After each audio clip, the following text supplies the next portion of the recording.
Good morning. It's September 2nd, and this is your daily brief in science. Here's everything you need to know.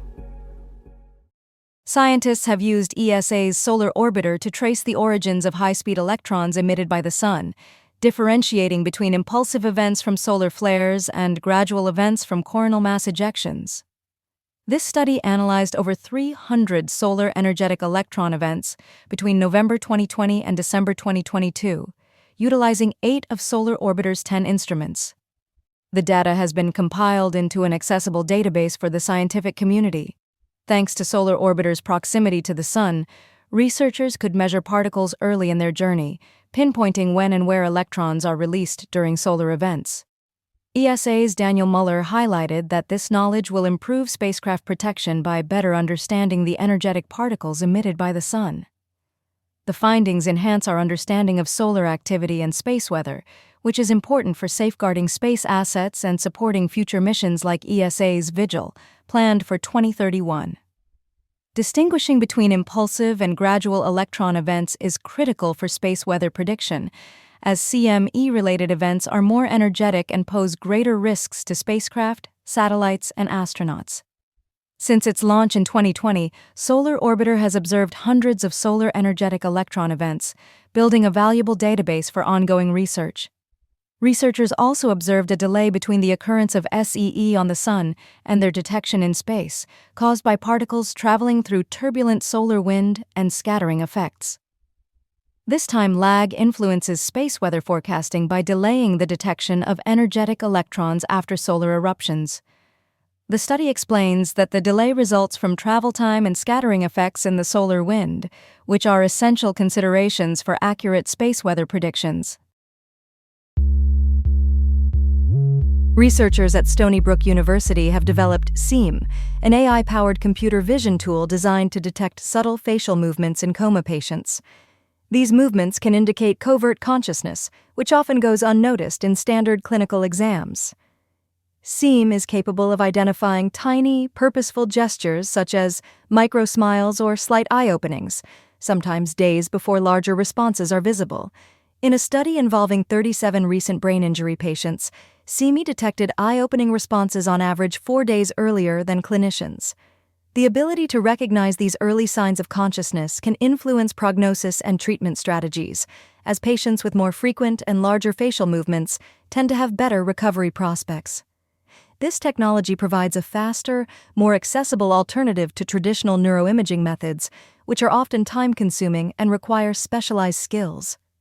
Early detection of covert consciousness can help guide rehabilitation efforts and reassure families about patient prospects. Future research is exploring whether patients can use facial movements to answer yes or no questions, potentially opening new channels of communication. SEAM's capacity to identify low-amplitude gestures that are invisible to the naked eye marks a significant step forward in patient assessment. This breakthrough could pave the way for innovations like brain-computer interfaces, enabling communication with patients previously considered entirely unconscious. Overall, the technology offers a promising tool for more timely and objective diagnosis, which could improve outcomes for patients with brain injuries. A new 3-minute brainwave test called Fastball has been developed to detect early signs of memory issues related to Alzheimer's disease, potentially years before clinical diagnosis. The test records brain responses to rapid images using EEG sensors and can be performed at home, making it accessible. Developed at the University of Bath, Fastball has shown moderate to good reliability over a year and can differentiate individuals with significant memory loss from healthy controls and non-amnestic MCY patients.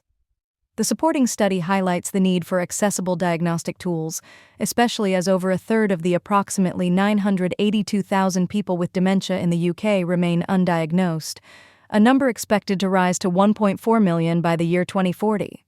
While promising, Fastball does not distinguish early Alzheimer's from other causes of cognitive decline, meaning additional biomarker or imaging tests are still necessary. The study was led by Dr. George Stothart and funded by the Academy of Medical Sciences, with support from dementia charity BRACE. Experts from UCL and dementia research groups support Fastball's potential to aid early detection, especially as new therapies are being developed. However, longer-term studies are needed to confirm if fastball can reliably predict progression to dementia, as current research has only followed participants for 1 year.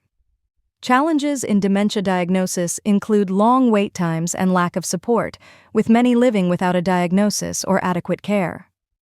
A report by Alzheimer's Society indicates over 1/3 of people with dementia fear diagnosis or hesitate to seek help, underscoring the importance of early and accurate detection. Healthcare professionals emphasize that early diagnosis is crucial for better support and treatment, particularly with new drugs like donanemab and lecanemab that are most effective when administered early. A recent discovery sheds new light on pediatric brain tumors, specifically pilocytic astrocytoma.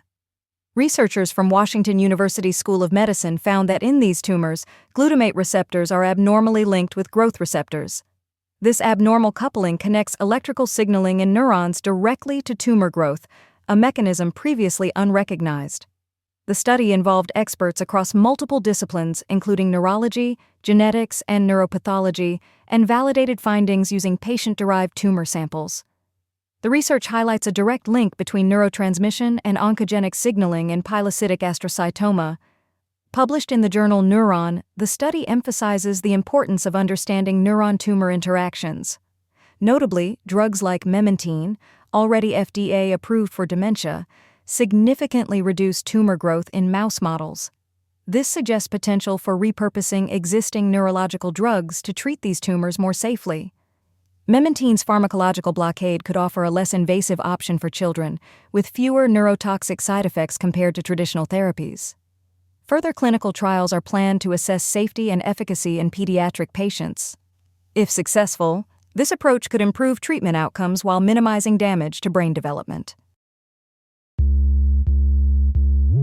Researchers at Northwestern University have developed a new lipid nanoparticle spherical nucleic acid platform that enhances CRISPR gene editing delivery. These structures feature a DNA shell that encapsulates CRISPR components like Cas9 enzymes, guide RNAs, and DNA repair templates. This design improves targeting, cellular entry, and reduces toxicity compared to traditional methods. In tests across various human and animal cell types, the platform showed a 3-fold increase in gene editing efficiency. It also demonstrated higher rates of precise homologous recombination and lower toxicity, validated through sequencing. The technology outperforms existing platforms in multiple metrics and has a modular design adaptable for different tissues and diseases. Since SNAs are already in clinical trials for cancer and skin conditions, this approach could expand genetic therapy applications. The DNA shell protects CRISPR components and allows customization for specific tissues or cell types. Northwestern's team plans to further validate the platform in disease models and move toward clinical trials through biotech company Flashpoint Therapeutics. Ongoing animal testing aims to confirm safety and efficacy, with future efforts focused on in vivo testing and clinical translation. Published in the Proceedings of the National Academy of Sciences, this research highlights the importance of nanostructure design in nanomedicine. This advancement addresses key challenges in CRISPR delivery, aiming for safer and more effective gene therapies. This has been your Daily Brief in Science. To read more about these stories, follow the links in the episode bio. You can also subscribe to these updates via email at www.brief.news. For more daily podcasts about the topics you love, visit brief.news/podcasts. Tune in tomorrow. We'll be back with everything you need to know.